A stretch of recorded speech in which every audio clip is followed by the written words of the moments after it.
Hello, can you hear me? Is this the correct place to hold the microphone? Okay. So it's in this mode. It's counting down already. That's just the timer. I'm going to put my own timer on so that I can see what's going on. Okay, we're seeing the right thing. So the theme is fantasy today. And that's the definition. The faculty or activity of imagining things, especially things that are impossible or improbable. A bit louder, okay. Yeah. This led me to think about novels, which I just love and get lost in, and dreams, which I also just like swim through and love, and also speculative design, which is something I've been really looking at a lot lately. This is about possible futures. So I'm just going to read, I did this thing where, I chose this book because it's cool, Italo Calvino, Invisible Cities, and I just broke it open. And this is the page that I landed on. And so I'm going to read it to you quickly. It's called Cities and Eyes 3. After a 7 days march through woodland, the traveler directed towards Bausis cannot see the city, and yet he has arrived. The slender stilts that rise from the ground at a great distance from one another and are lost above the clouds support the city. You climb them with ladders. On the ground, the inhabitants rarely show themselves. Having already everything they need up there, they prefer not to come down. Nothing of the city touches the earth except those long flamingo legs on which it rests. And when the days are sunny, a pierced angular shadow that falls on the foliage. There are 3 hypotheses about the inhabitants of Bausis: that they hate the earth, that they respect it so much they avoid all contact, that they love it as it was before they existed, and with spyglasses and telescopes aimed downward, they never tire of examining it leaf by leaf, stone by stone, ant by ant, contemplating with fascination their own absence. So we've done novel. Now we're going to do dream and speculative design. So everyone's kind of on the same page. There are these guys called Dunn and Rabi. I think it's a married couple. And they kind of have written this book. Dreams are powerful. They are repositories of our desire. They animate the entertainment industry and drive consumption. They can blind people to reality and provide cover for political horror. But they can also inspire us to imagine that things could be radically different than they are today, and then believe we can progress toward that imaginary world. It is hard to say what today's dreams are. It seems they have been downgraded to hopes. Hope that we will not allow ourselves to become extinct. Hope that we can feed the starving. Hope that there will be room for us all on this tiny planet. There are no more visions. We don't know how to fix the planet and ensure our survival. We are just hopeful. As Frederick Jameson famously remarked, it is now easier for us to imagine the end of the world than an alternative to capitalism. Yet, alternatives are exactly what we need. We need to dream new dreams for the 21st century as those of the 20th century rapidly fade. But what role can design play? When people think of design, most believe it is about problem solving. Even the more expressive forms of design are about solving aesthetic problems. Faced with huge challenges such as overpopulation, water shortages, and climate change, designers feel an overpowering urge to work together to fix them, as though they can be broken down, quantified, and solved. Design's inherent optimism leaves no alternative, but it is becoming clear that many of the challenges we face today are unfixable, and that the only way to overcome them is by changing our values, beliefs, attitudes, and behavior. Although essential most of the time, design's inbuilt optimism can greatly complicate things. First, as a form of denial that the problems we face are more serious than they appear. And second, by channeling energy and resources into fiddling with the world out there, rather than the ideas and attitudes inside our heads that shape the world out there. Rather than giving up altogether, though, there are other possibilities for design. One is to use design as a means of speculating how things could be, speculative design. This form of design thrives on imagination and aims to open up new perspectives on what are sometimes called wicked problems. To create spaces for discussion and debate about alternative ways of being, and to inspire and encourage people's imaginations to flow freely. Design speculations can act as a catalyst for collectively redefining our relationship to reality. That's what speculative design is about. So the guys that wrote that book, Dunn and Rabi, Dunn says this: there's 4 different kinds of futures. There's a possible future, which look at what can be changed in, for example, economics, human psychology, ethics, and politics. This is what we see in science fiction. Plausible futures, which are often considered by scenario planners 20 years hence and imagine alternative realities to implement survival strategies. Probable futures, which emerge from our current skills and mindsets. And preferable futures, which is the future that we want. This is where designers can imagine different kinds of realities. This picture says all of that stuff. You can see. Well, this is now. That's the future. Possible, you see. One more note on this. I'm just going to read the red ones, but it's a list. The A side is how people tend to see design, and the B side is what these guys are saying is speculative or critical design. So, for example, design as a process becomes design as medium. In the service of industry becomes in the service of society. For how the world is becomes for how the world could be. Futures become parallel worlds. Change the world to suit us becomes change us to suit the world. Research for design becomes research through design. Consumer becomes citizen, and user becomes person. So this is my fantasy, I realized. Thank you for asking me to talk about this. My fantasy is to find new ways of working with people, interested and committed people, in urban and rural Africa, in the field of making and design. To find new ways of working which result in tangible, authentic improvements in everyone's lives, including, of course, my own. My fantasy is to move towards a preferable future or parallel world where funded projects run in communities aren't a waste of money, but rather have a long-lasting and real impact.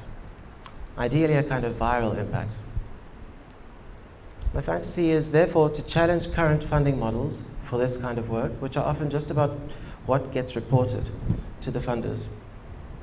Pretty pictures, not what actually happens on the ground or what happens in people's lives over time. First, I'm going to just whiz through a project I did in Zimbabwe in 2009. It's my first time I'd worked in a rural making community. I was completely green. The crosses mean I was making big mistakes. So we arrived in the evening of the 24th, right? It was a 5-day project. First thing I did was whipped out all these baskets, beautiful baskets that I've collected on my travels around the world. I mean, yes, it was a good idea to show these people the baskets, but the first thing you do, whip out other people's baskets, and it was really rude. Just not cool, you know? Anyway, I learned. Then, first day, the day after that, we're going to make a paper project, guys. Let's look at form in a different way, you know? This is how you fold, this is how you because weaving is a very specific thing, and paper folding is a very different thing, but it was not the right time to do it. It was that was so silly, you know? Good idea, tick, bad timing, cross. One. Again, I mean, they enjoyed it, you know, most of them, but it really wasn't a good idea. Look at this. I mean, this is interesting. The thing ringed in yellow was really interesting because it's got that curved crease. So now I'm going to jump back and forth between day 1, day 2, day 3, day 4, day 5. Okay, this is still day 1. That folded object became this amazingly woven object on the first day still. So that she just like pulled this out of thin air after making that cardboard thing. It was wonderful. And then like that was then day 3, it was this amazing lid for an amazing basket. So like day 1, day 2, day 3, remember? Still day 1. Okay, after the paper exercise, I did what I should have done in the very beginning. Please show me how to weave, because like I'd been like looking at the baskets in Cape Town for literally weeks and weeks and months, not being able to figure out how the fuck they were made, because it's like they're amazing. Have you ever been to Benki's shop and looked at? Anyway, I did it. Okay, and it was amazing. I couldn't do it, but like lots of things were wrong here. Okay, this is how they start. It's normally about 4 sort of overlapping strands like that. They got woven together. So through this research that I'd done into the baskets, the one thing that I could slightly relate to, is everything okay? Was this table mat. It's kind of a flat thing. So I hurriedly, because day 1, I know I've only got 4 more days, I sort of hustled up this, which was basically 4 placemats attached together. Later that day, they were making them. I think, let's just see, that was day 1, and then this is on the 27th, so 25, day 3. She's made a whole thing, and then the next day, day 4, it was made. This amazingly beautiful object. We'll get somewhere. Okay, back to day 1, when they showed me how they started the weaving. This is a Batonga tribe in the very far north, Tonga weaving. On day 3, I realized that if you didn't use 4, if you used 6, and if you left a space in the middle, you could put a lamp, because I make lamps. You could put a lamp in there, and that was just, and day 4, like this like easy like thing, it had happened, yeah, it was really, but now, you see, day 2, it was like, fuck, I did everything wrong on day 1, nothing's going right, like panicking because there's so little time, Red Bull, cigarettes, you can see. The next, and so I thought like, these women are farmers, their mothers, they had no plants, like let's do plants instead, because obviously I'm wrong. So I gathered lots of plants, and most importantly, like on day 2, I hadn't shown them my work or said like, hello, my name's Heath, I make things too, like them. So I showed them my PowerPoint presentation, which is kind of what's on that screen back there. Specifically looking at some work I've made which is related to plants, and there you can see me pointing at the plants and so on. It was nice, everyone liked it. Finally there was kind of a bit of a mutual respect. But now just look what the plants look like. They just made them. These women are so incredible. Fuck, how beautiful are those things? 5 days, guys. It's not fair. And they were so cool. Like we loved each other. And this is the best one of all. She was the oldest woman there, and she suddenly whipped out of the bag this particular braid that no one had ever seen before. And like, I'm sure she's died by now. No one else knew how to do it. And that's happening every single day. So after 5 days, this is the 5th day, 3 product lines in 5 days, plus the leaves, which aren't even pictured here. It was really, really radical. And then we had a nice picture taken, and we were all very, very sad to leave each other. It was really, really sad. Just go through the problems. So I didn't think about the people until I got there. And that was very real. The people were very real. It was people. I was only thinking about what we could maybe make before I arrived. I didn't start with an introduction of myself and my work. The paper play should have happened after I saw the weaving process and after I'd introduced myself. The time was too short. because there wasn't time to really kind of connect. It was just go. We built real relationships and made very beautiful things, but that was it. None of these objects ever became products. None of them ever went to market. There should have been follow-up visits, definitely, and there's many reasons for that, but I think, yeah, it was very sad. This is how projects are run, and I think it's largely because of current funding models that don't allow long-term projects to play out. They just want to compress it into 5 days, and then it's a waste of money because no one gets anything out of the deal. Like, everyone loses, and it's actually insulting. Okay, now just onto something I did this year related to the objects at the back there. I went to Zambia in June, July, and ran a project called The Power of Making alongside Green Pop. 4-week project. The first week I spent trying to find people that I could work with, craftspeople, and also trying to find the kind of materials that I wanted to use. Once I'd found about 20 people, this is them, I showed them samples of my work like that, and then I gave them this presentation. I'll just zip through it quickly. My friend Moabi from Zambia said to me when I told her I was coming to Livingston, that people will win your heart. And they really had. They won my heart. It's a very special society there. I'd only been there for 2 days. I asked the question, can we make objects that make me feel like you make me feel? Also the idea of being here, being now. I wanted to show them Livingston through an outsider's eyes, through my eyes. I wanted to say that they're the only people from here, from there, and that fact is a valuable piece of currency. So I went to the museum. Look at these amazing things that are from Zambia. Beautiful forms, interesting materials. These are for, I think it's a kind of initiation into womanhood. Very, very kind of secretive, but the forms are exquisite. And I'm sure the stories behind them are also, there's also one that they do before you get married. The man and woman have to go through this elaborate, wonderful ritual ceremony thing with objects, and it's like amazing. The forms of the basketry, texture, local geography and plants. I mean, they're the only city that has Victoria Falls. And of course, we've all seen postcards of Vic Falls, but there must be very interesting and new ways to exploit that through making new objects. And this is quite cool. Local display. That guy is a genius. He just lines his shoes up along the whole car park, because those guys are at the office all day, so they don't move their cars. And if one of them wants to move their car, he just moves those shoes. I mean, it's genius. Also, lots of things stuck on trees, which I loved. So anything with anything stuck on it would be fucking cool.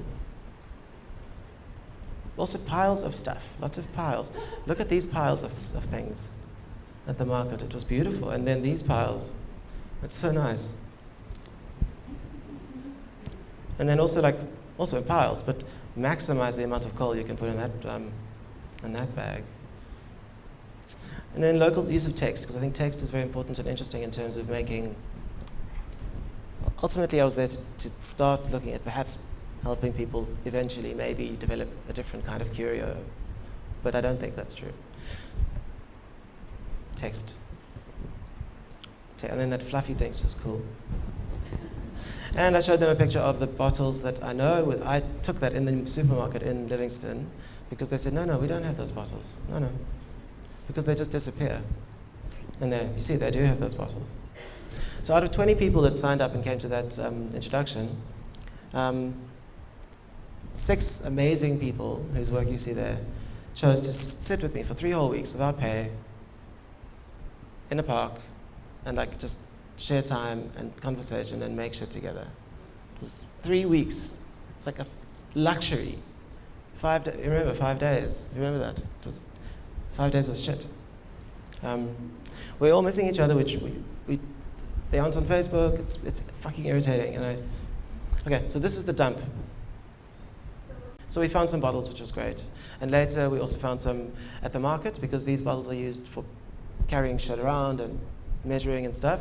But those are really expensive. I think they're about 2 kwacha each, which is more than 2 rand each, which is ridiculous.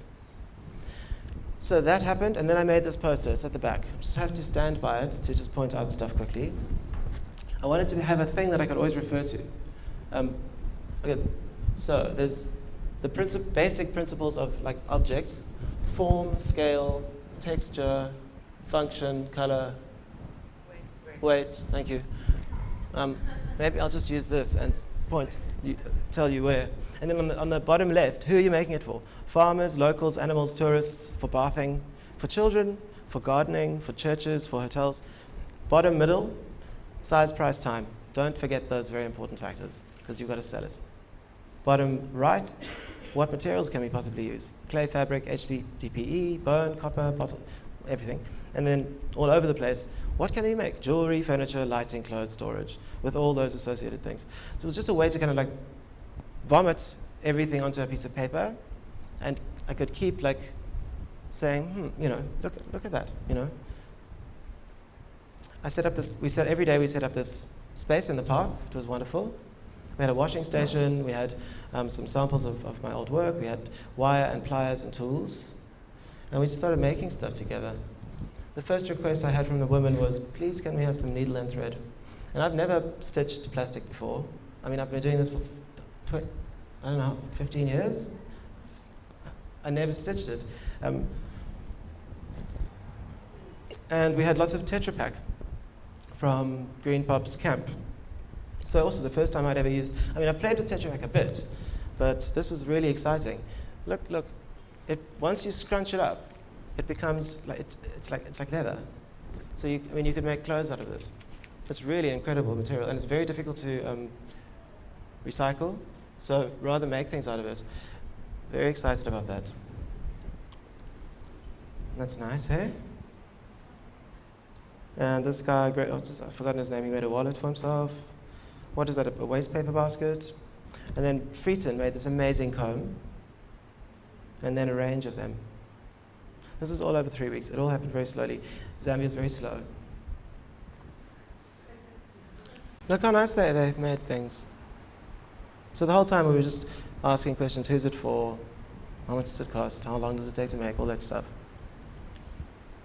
And then at the end, on the last day, we decided to have a pop-up exhibition exhibition. So on the left of the picture, you see a curio shop. There's a whole row of them in town, and every single one is the same with the same product. We took everything out of it, like you see on the right, and we made the no problem shop. No matata, because everyone in Zambia just says no problem. It's a very nice place. And there you can see, we just opened up the space, allowed people to climb up onto the back step, and in the space we put a tag on every single product which said who made it and what it was, and then we asked 2 questions. What is a fair price for this, and are you a local? So that's what we asked everyone. Doing it at the central craft market was great because we had access to every other stall holder. They had to see. So that's what happened. So it was a 3-week project, and the exhibition at the end allowed me to gather data about the first year. And as I say there, this is a test. We've made things from waste.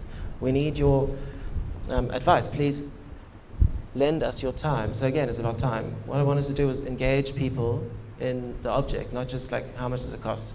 Not a one-way street, a two-way street. So people had to think. And they did. It was wonderful. Best thing, at the end, this wonderful old lady in the middle, her name is Helen. She's been making things out of plastic waste since 2002. Everyone literally thought she was a crazy person. Crazy. And she's been outcast. I tried to work with her as much as I could, and she did come as much as she could make it. But at the end of that exhibition, she said, please take a picture of this photograph. And she said, yeah, I'm not the only crazy person in town anymore. It was just such an amazing thing. And also by the end of it, everyone in the team was picking stuff out of the bins, and it something happened, But now, this is my point. That alone, I don't think is even very useful. I believe that this kind of program you need 3 weeks at least 3 times over 3 years, or 3 weeks twice a year, just more time and to allow people to absorb stuff and also to grow. So luckily, Green Prop runs a Festival of Action in Livingston every year. My Power of Making project was made possible because they invited me to run, it was their first design/craft program. And it was successful, so Green Prop and I have agreed to continue the project, so I can go for a few more years. This year I didn't get paid, and it was very hard work. So now, I had a meeting with Misha last week. We're currently looking for possible partners to help fund next year's Power of Making in June, July, and then hopefully in 2018 as well. And as you can read, once the funding is secured, my proposition is to do this project for 3 years at least with the same people, sharing skills, attitudes, and ideas, sharing time, sassing each other a lot, because that's how it works, not telling anyone what to do or how to do it, allowing everyone to experiment and to play, encouraging and using the plentiful resource of waste to generate income, and constantly improving our skills. I really want to see what they made, what they make. Like, I can't wait to see if they've made something already. Also, this issue of like being self-critical was very difficult. There was no concept of or to each other. They always just said, yes, it's nice. So I'd love everyone to become more openly critical of their own work and their peers' work in order to get the best possible products and better sales. So by the end of the 3-year program, I should hopefully have ample evidence that this works, right? 2018, yeah? And then with this evidence, I'll just obviously just change the whole funding thing in the whole world, you know, then, yeah. So let's just look at that definition again. Fantasy is the faculty or activity of imagining things, especially things that are impossible or improbable. But, yeah, thank you.